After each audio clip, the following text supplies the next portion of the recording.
Vatican city pope Francis نے جمعرات کو اپنا پہلا آڈیو پیغام بھیجا جس میں تقریباً 3 ہفتے قبل ڈبل نمونیا کی وجہ سے ہسپتال میں داخل ہونے کے بعد دنیا بھر کے ان کے خیر خواہوں کا شکریہ ادا کیا گیا جنہوں نے اپنی حمایت کی پیشکش کی ہے۔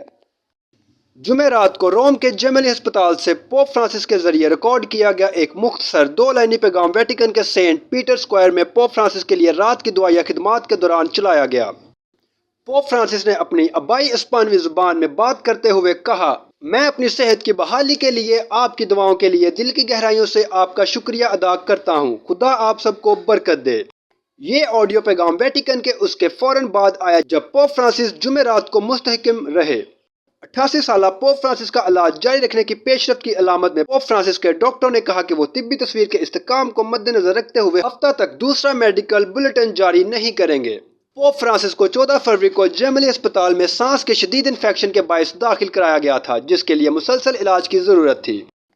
اس میں یہ بھی کہا گیا تھا کہ پوپ فرانسس جن کی حالیہ برسوں میں گھٹنے اور کمر کے درد کی وجہ سے ویل چیئر کا استعمال کیا ہے، نقل و حرکت میں مدد کے لیے کچھ فزیکل تھراپی جاری رکھی تھی جس کا آغاز بدھ کو ہوا تھا۔ معلومات کا قابل اعتماد ذریعہ CRC، جڑے رہے CRC کے ساتھ۔